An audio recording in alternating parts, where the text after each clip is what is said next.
அகர முதல எழுத்தெல்லாம் ஆதிபகவன் முதற்றே உலகு. நெஞ்சமெங்கும் நிறைந்திருக்கும் அன்பு நெஞ்சங்களுக்கு எனது அன்பார்ந்த வணக்கம். நான் உங்கள் 5ஆம் தலைமுறை ஜோதிடர் ராம்குமார் ராஜேந்திரன். இன்னைக்கு நாம் பார்க்கக்கூடிய தலைப்பு விருச்சக ராசி அன்பர்களுக்கு நடக்கவிருக்கும் குரு வக்ர பயிற்சி. இந்த குரு பகவானுடைய வக்ர பயிற்சியானது விருச்சக ராசி அன்பர்களுக்கு 7ஆம் இடமான ரிஷப ராசியில், அதாவது கலஸ்தரஸ்தானத்தில் நடைபெறவிருக்குங்க. இந்த நிகழ்வு அக்டோபர் மாதம் 9ஆம் தேதி முதல் பிப்ரவரி மாதம் 4ஆம் தேதி வரை நடக்கவிருக்குங்க. இந்த நிகழ்வு சுமார் 4 மாத காலகட்டங்கள் நடைபெறவிருக்குங்க. இந்த காலகட்டங்களில் இந்த குரு பகவானுடைய வக்ர பயிற்சி காலத்தில் விருச்சக ராசி அன்பர்களுக்கு எந்த விதமான அற்புதங்கள் மற்றும் சிறப்புகள் கொடுக்க போகுது அப்படிங்கிறத தெளிவாகவும் துல்லியமாகவும் இந்த காணொலியில் பார்க்கலாங்க. நம்ம சேனலை ஃபஸ்ட் டைம் பார்க்குறோம், அந்த சப்ஸ்கிரைப் பண்ணிக்கோங்க. பெல் பட்டனை கிளிக் பண்ணி ஆல் அப்படிங்கிற ஆப்ஷன் கொடுத்துக்கோங்க. ஸோ விருச்சக ராசி அன்பர்கள் செவ்வாய் பகவானை அதிபதியாக கொண்டவர்கள், எப்பொழுதும் தேனீக்கள் போல் சுறுசுறுப்பாக செயல்படக்கூடிய ஒரு நபர்கள் அப்படின்னே சொல்லுவாங்க. செவ்வாய் பகவான் அதிபதி அப்படின்னாவே எல்லா விஷயத்தையும் தான் நின்று செயல்படுத்தணும் அப்படின்னு நினைப்பாங்க. ஸோ தனக்கு மீறினது தான் எல்லாமே, தான் ஃபஸ்ட்டு, எந்த விஷயமோ அது எந்த கஷ்டமாக இருந்தாலும் தனக்கு ஃபஸ்ட்டு வரட்டும், அதுக்கப்புறம் எல்லாருக்கும் வரட்டும் அப்படின்னு யோசிக்கக்கூடிய, ஏன்னா குடும்ப சூழ்நிலையில் தனக்குன்னு சில ரெஸ்பான்சிபிலிட்டிஸ் எப்போவுமே அதிகமாக இருக்குங்க. எல்லா விஷயத்தையுமே பொறுமையாக ஹேண்டில் பண்ணக்கூடிய நபர்கள் அவ்வளோ சீக்கிரம் யார் மேலேயும் கோவப்பட மாட்டாங்க. ஸோ இந்த ஒரு நபர்களுக்கு கடந்த சில காலகட்டங்களாக பார்த்திங்கன்னா நிறைய கஷ்டங்கள் அப்படிங்கிறது மற்றும் சிரமங்கள் அப்படிங்கிறது நிறைய சந்திக்க ஆரம்பிச்சாச்சுங்க. என்னதான் நிறைய அனுபவிச்சிட்ருக்கோம். எதனால் இந்த ஒரு மாற்றம்? நம்ம நினச்சது ஒன்று, இன்றைக்கி நடந்துகிட்ருக்கிறது ஒன்று. எல்லாமே பார்த்திங்கன்னா நல்லா தான் போயிட்டு இருந்துச்சு. ஆனால் திடீர்னு ஒரே நிமிஷத்தில் வாழ்க்கையே தலைகீழ தான் மாறிடுச்சுங்க. இந்த நிலை எதனால் வந்தது? ஸோ நமக்கு நிறைய பேர் நம்ம எல்லாத்துக்கும் உதவி பண்ணியிருக்கோம். அந்த உதவி செஞ்சு அது மூலமாக சில உபத்திரத்தை தேடிக்கக்கூடிய ஒரு நிலைக்கு தள்ளப்பட்டுட்டேன். யாருக்குமே கெடுதலும் பண்ணதில்லை, யாருக்குமே கெட்டது பண்ணணும் அப்படின்னு நான் நினச்சது கூட இல்லைங்க. ஆனால் எனக்கு மட்டும்தான் அந்த மாதிரி நடந்துகிட்ருக்கு. முன்ன மாதிரி என்னால் ஒரு ஆக்டிவாகவே செயல்பட முடியலைங்க. ஏதோ ஒரு விஷயம் என்னை போட்டு தடுத்துட்ருக்கு. ஏன்னா அந்த பதட்டம், பயம், ஒரு விதமான ஒரு படபடப்பாகவே இருக்குது. ஏன்னா இதுக்கு முன்னாடி இருந்தது எல்லாத்தையுமே துணிச்சலாக இறங்கி செய்யக்கூடிய ஒரு நிலைக்கு இருந்தேங்க. ஆனால் இப்போது ஏதாவது ஒன்று பண்ணி மறுபடியும் அது ஃபெயிலியராக போச்சு அப்படின்னா அதுலேருந்து மீண்டு வரக்கூடிய அந்த சக்தி எனக்கு இல்லை. ஸோ அந்த பயத்தில் தான், அந்த தோல்வி பயத்தில் தான் இப்போல்லாம் சில விஷயத்தை நான் எதுவுமே சரியாக பண்ணுறதே இல்லை. நல்லா போயிட்டு இருந்ததுங்க, எல்லாமே நல்லா தான் போயிட்டு இருந்தது. ஒரு நல்ல வேலை இருந்தது, நல்ல ஒரு தொழில் ஸ்தானம் அப்படிங்கிறது இருந்தது, கணவன் மனைவிக்குள்ள ஒரு நல்ல அண்டர்ஸ்டாண்டிங்கு, மனைவி மக்கள் பிள்ளைகள் அப்படின்னு சொல்லி எல்லாமே கரெக்டாக போயிட்டு இருந்தது. இந்த திடீர்னு ஒரு விஷயங்கள், திடீர்னு ஒரு சூழ்நிலையில் எல்லா விஷயமும் மாற ஆரம்பிச்சிச்சு. குடும்பத்துலேயும் ஒரு விதமான பதட்டங்க, குழப்பம் அதிகமாயிருச்சு. யாருமே சரியாக ஒருத்தருக்கு ஒருத்தர் பேசிக்க முடியறதில்ல. மறுபடியும் விழுந்தோம் அப்படின்னா எந்திரிக்கிறது ரொம்ப கஷ்டம்னு தெரிஞ்சுக்கிட்டே எந்த விஷயத்துலையுமே இறங்குறதில்ல. உதவி நிறைய பேர்த்துக்கு உதவியெல்லாம் பண்ணியிருக்குங்க. ஆனால் நமக்கு ஒரு ஹெல்ப்புன்னு கேட்கக்கூடிய சூழ்நிலையில் இருக்கும்போது யாருமே நமக்கு ஹெல்ப் பண்ணல. எதனால் இந்த மாதிரி இருக்குது? நம்மளுடைய தேவைகளை கூட நாளுக்கு நாள் பூர்த்தி செஞ்சிக்க முடியாத ஒரு நிலைக்கு ஆளாயிட்ருக்கிறேன். கடன் பிரச்சனை அப்படிங்கிறது ரொம்ப அதிகமாகிட்டே இருக்குங்க. அந்த கடன் அப்படிங்கிறது மற்றவங்க சொல்கிற மாதிரி எத்தனை நாளைக்கு வாடகை வீட்டையே வாழ போகிறீங்க? உங்களுக்குன்னு ஒரு சொந்த வீடு இல்லையா? நீங்கள் சொந்தமாக ஒரு வீடு கட்டவே முடியாதா?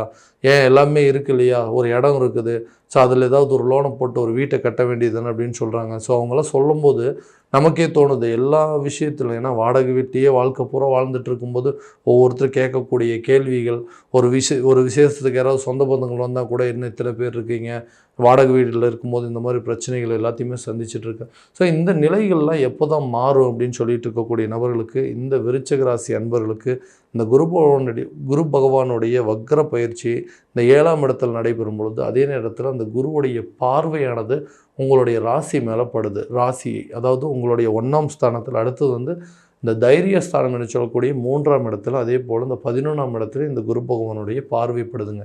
இந்த காலகட்டங்களில் தொழில் ரீதியாக சில முயற்சிகள் அப்படிங்கிறது ஈடேறும். நிறைய பிளான் பண்ணி வச்சுருந்துருப்பீங்க.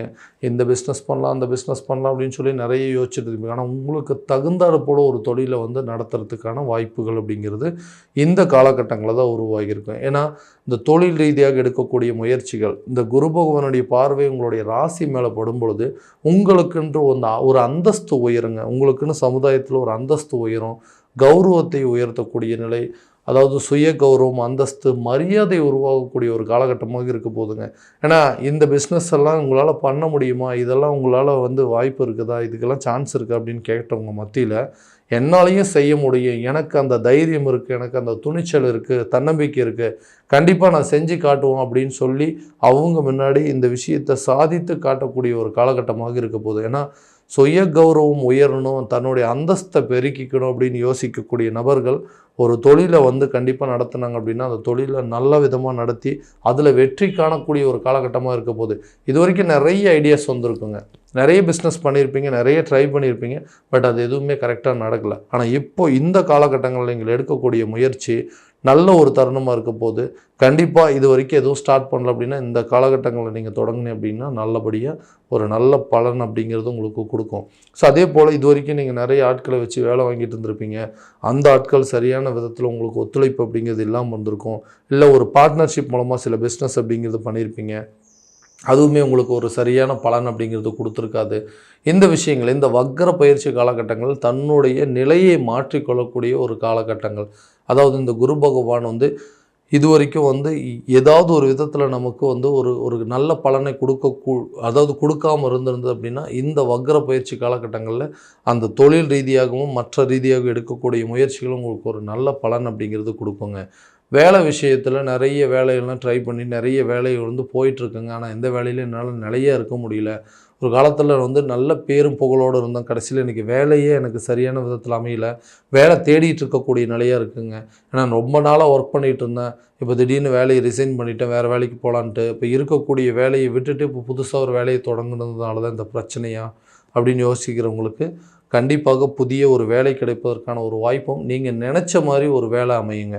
அதாவது இது வரைக்கும் ஏதாவது கிடைச்ச வேலைக்கு போயிட்டு வந்திருப்பீங்க, நீங்கள் நினச்ச மாதிரி ஒரு வேலை அப்படிங்கிறது உங்களுக்கு இல்லாமல் போயிருக்கும். இதுலேயே கண்டிப்பாக உங்களுக்கு பிடிச்சமான ஒரு துறையை தேர்வு பண்ணுறதுக்கான ஒரு சில வாய்ப்புகள் அப்படிங்கிறது இந்த காலகட்டங்களில் உருவாகுங்க. அதே போல் நல்ல சம்பள உயர்வுடன் கூடிய ஒரு பதவி உயர்வு அப்படிங்கிறது உங்களுக்கு கண்டிப்பாக கிடைக்குங்க.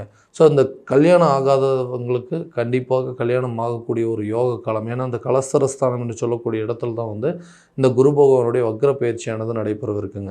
ஸோ இந்த காலகட்டங்களில் உங்களுக்கு திருமணம் சம்மந்தப்பட்ட யோகங்கள் அப்படிங்கிறது நிறைய ஜாதகம் பார்த்துட்டங்க. ஏதாவது ஒரு தோஷம் இருக்கிற ஜாதகம், என்னுடைய ஜாதகம் சுத்தமாக இருக்குங்க, ஆனால் வரக்கூடிய ஜாதகங்கள்லாம் பார்த்திங்கன்னா செவ்வாய் தோஷம், ராகு கேது தோஷமாக வருது. அதே போல் என்னுடைய தோஷமுள்ள ஜாதகம் வரக்கூடியதெல்லாம் சுத்த ஜாதகமாக வந்துட்டுருக்கு. சரியான விதத்தில் இந்த திருமண பொருத்தங்கள் அப்படிங்கிறது அமையவே மாட்டேங்குது. ஏதாவது தோஷம் இருக்குமா, ஏதாவது கோயிலுக்கு போயிட்டு வந்தால் நல்லபடியாக இருக்குமா அப்படின்னு சொன்னால் இந்த குரு பகவானுடைய பார்வை உங்களுடைய ஜென்மஸ்தானத்தில், அதாவது விருச்சிக ராசி, இந்த செவ்வாய் பகவான் அதிபதியாக இருக்கக்கூடிய ராசியிலேருந்து குரு பார்வை படும் பொழுது, அதே போல் இந்த 7ஆம் இடத்துல வக்ர நிவர்த்தி அடையும் போது திருமணம் சம்பந்தப்பட்ட தோஷங்கள் அனைத்தும் உங்களுக்கு விலகுங்க. திருமணம் சம்பந்தப்பட்ட யோகங்களும் கூடிய விரைவில் உங்கள் வீட்டில் சுபகாரியம் நடப்பதற்கான ஒரு வாய்ப்புகளை உருவாக்கக்கூடிய இந்த குரு பகவானுடைய வக்ர பயிற்சி காலம் ஒரு அற்புதமான காலகட்டமாக இருக்க போதுங்க. கணவன் மனைவிக்கிடையே இருக்கக்கூடிய கருத்து வேறுபாடுகள், அதாவது மனைவி என்று சொல்லக்கூடிய இந்த நேரத்தில் பார்த்திங்கன்னா ஹஸ்பண்ட் ஒய்ஃபுக்குள்ள தேவையில்லாத ஒரு மிஸ் அண்டர்ஸ்டாண்டிங், ஏதோ ஒரு விஷயத்துக்காக அவர் உங்ககிட்ட சொல்லாமல் சில விஷயங்கள் பண்ணியிருப்பார், இல்லை நீங்கள் அவங்கக்கிட்ட சில விஷயங்கள் சொல்லாமல் பண்ணியிருப்பீங்க. இதனால் என்னென்னா உங்கள் 2 பேர்த்துக்குள்ள சில கருத்து வேறுபாடுகள் அப்படிங்கிறது உருவாயிருக்கும். இந்த நிலையானது உங்களுடைய பிள்ளைகளையும் பாதிக்கக்கூடியது, உங்களை சுற்றி இருக்கவங்களையும் உங்கள் ஃபேமிலியில் இருக்கவங்க எல்லாத்தையுமே பாதிக்கக்கூடிய ஒரு சூழ்நிலை அப்படிங்கிறது உருவாக்கும். ஒருத்தருக்கு ஒருத்தர் இந்த நேரத்தில் விட்டு கொடுத்து போகக்கூடிய ஒரு நிலை அப்படிங்கிறது உருவாகுங்க. என்ன பிரச்சனை, எதனால் நடந்துச்சு, யாருனால நடந்தது அப்படிங்கிற விஷயத்தை எடுத்து ஒருத்தருக்கு ஒருத்தர் டிஸ்கஸ் பண்ணிக்கக்கூடிய அளவுக்கு சில வாய்ப்புகள் அப்படிங்கிறது உருவாகுங்க. ஸோ தேவையில்லாத நபர்களுடைய பேச்சுக்களை அப்படிங்கிறது தவிர்த்திங்க அப்படின்னா இன்னும் ரொம்ப நல்லா இருக்குங்க. ஸோ இந்த காலகட்டங்களில் கணவன் மனைவிக்கிடையே இருக்கக்கூடிய கருத்து வேறுபாடுகள் அப்படிங்கிறது கண்டிப்பாக விலகும். மனைவி மக்களோட நல்ல ஒரு நெருக்கங்கள் அப்படிங்கிறது உருவாகக்கூடிய காலகட்டமாக இருக்க போகுது. ஏன்னா இந்த 7ஆம் இடம் என்று சொல்லக்கூடிய மனைவி நட்பு ஸ்தானம் என்று சொல்லக்கூடியது, அதாவது யாரெல்லாம் இது வரைக்கும் உங்களை எதிரியாக பாவிச்சிட்டு இருந்தாங்க, யாரெல்லாம் உங்களை எதிர்ப்பாக நினச்சிட்டு இருந்தாங்க, பகையாக நினச்சிட்டு இருந்தாங்களோ அவங்களே உங்களை நல்லபடியாக நினைக்கக்கூடியது, அதாவது உங்களுடைய நட்பு ஆதரவு தேடக்கூடிய ஒரு காலகட்டமாக இருக்க போகுது. திடீர்னு ஏதோ ஒரு சின்ன சின்ன விஷயத்தினால உங்களை மிஸ் அண்டர்ஸ்டாண்டிங் இருந்திருக்கும், உங்களை விட்டு பிரிஞ்சு போயிருப்பாங்க. நல்லா பழகிட்டு இருந்தவங்க, நல்லா பேசிகிட்டு இருந்தவங்க கூட திடீர்னு உங்களை விட்டு விலகியிருப்பாங்க. இந்த வரக்கூடிய அக்டோபர் மாத காலகட்டங்கள் அவங்களுடைய சில தேவைகளை நீங்கள் பூர்த்தி செய்யக்கூடிய ஒரு காலகட்டமாக இருக்க போது. உங்களுக்கும் அதே மாதிரி தான் அவங்களால சில அனுகூலங்கள் நடக்கக்கூடிய ஒரு வாய்ப்பு. ஸோ நல்ல ஒரு நட்பு ரீதியாக உருவாகக்கூடியது. கூட்டு தொழில் செய்பவர்களுக்கு இருக்கக்கூடிய வில்லங்கங்கள், அவங்களுக்குள்ளே இருக்கக்கூடிய மனஸ்தாபங்கள் அப்படிங்கிறது கட்டாயமாக விலகக்கூடிய காலகட்டமாக இருக்க போதுங்க. குழந்தை இல்லாத தம்பதியினருக்கு குழந்தை பாக்கியம் பெறுவதற்கான சில முயற்சிகள் அப்படிங்கிறது இந்த நேரத்தில் கை கொடுக்குங்க. வீடு கட்டணும், சொந்தமாக ஒரு இடம் வாங்கணும், வண்டி வாகனங்கள் வாங்கணும் அப்படின்னு சொல்லி முயற்சி பண்ணிகிட்ருக்கேங்க. அது எங்களுக்கு கரெக்டான நேரத்தில் அமையலை அப்படின்னு சொல்லக்கூடியவங்களுக்கு எதிர்பாராத சில பொருள் வரவுகளும் தன வரவுகளும் வரக்கூடிய ஒரு காலகட்டமாக இருக்க போகுது. ரொம்ப நாளாக யோசிச்சுட்டு இருந்திருப்பீங்க, இந்த வாகனம் வாங்கணும், இந்த பைக் வாங்கணும், இந்த இடத்துல ஒரு சொந்தமாக இடம் வாங்கணும், வீடு கட்டணும் அப்படின்லாம் நிறைய முயற்சி பண்ணியிருப்பீங்க இல்லையா? அதெல்லாம் திடீர்னு நடக்கக்கூடிய ஒரு சில வாய்ப்புகளை உருவாக்கக்கூடிய காலகட்டங்கள் தாங்க இந்த குரு பகவானுடைய வக்ர பயிற்சி காலகட்டங்கள். அடுத்ததாக இந்த குழந்தைங்களுடைய கல்வியில் ஒரு நல்ல முன்னேற்றம் இருக்குமா? ஸோ அவங்களுடைய ஸ்டடீஸ் கொஞ்சம் டல்லாக போயிட்டுருக்குங்க, சரியாக படிக்க மாட்டேங்கிறாங்க, ஞாபக மறதி அப்படிங்கிறதெல்லாம் உருவாகிட்டுருக்குது, நைட்டு பூரா படிக்கிறாங்க, காலையில் போனால் எக்ஸாம்ஸில் மறந்துடுறாங்க. ஸோ இந்த ஞாபக மறதி அப்படிங்கிறது ஒன்று இருக்குது. அதே மாதிரி கல்வியில் சரியாக நாட்டம் இல்லாமல் இருக்குதுன்னு சொல்லக்கூடிய நபர்களுக்கு இந்த காலகட்டங்கள், இந்த 11ஆம் இடத்துல இந்த குருவுடைய பார்வைப்படுறதுனால இது ஒரு யோக காலகட்டமாக இருக்க போதுங்க. கல்வியிலையும் நல்ல ஒரு முன்னேற்றம், அதே போல் இந்த கல்வியில் நல்ல ஒரு சுறுசுறுப்பான சூழல் அப்படிங்கிறது உருவாக்குங்க, நல்ல ஒரு ஆர்வத்தை ஏற்படுத்தி கொடுக்கும். ஓகே, இது வரைக்கும் எந்த ஒரு விஷயத்தையுமே ரொம்ப இன்ட்ரெஸ்டோடு எடுத்து படிக்கக்கூடிய ஒரு காலகட்டமாக இருக்க போது நல்ல மார்க்கு ஸ்கோர் பண்ணுறதுக்கான சூழல் அப்படிங்கிறது உருவாகுங்க.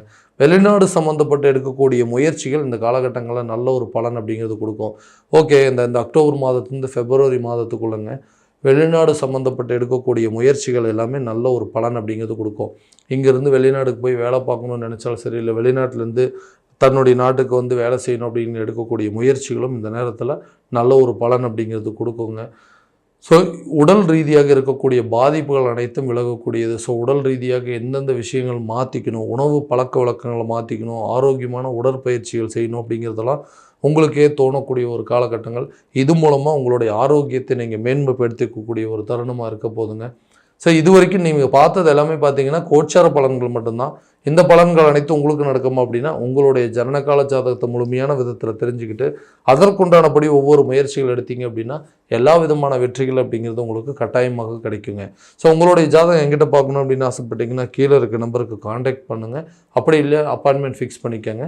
இல்லைனா உங்களோட ஜாதகத்தை வாட்ஸ்அப் மூலமாக அனுப்பிச்சி வச்சிங்க அப்படின்னா தெளிவான முறையில் கணிச்சு துல்லியமான பலன்கள் அப்படிங்கிறது உங்களுக்கு தெரியப்படுத்தப்படுங்க. மீண்டும் அடுத்த காணொலியில் உங்களை சந்திக்கும் வரை உங்களிடமிருந்து விடைபெறுவது உங்கள் ராம்குமார் ராஜேந்திரன். நன்றி.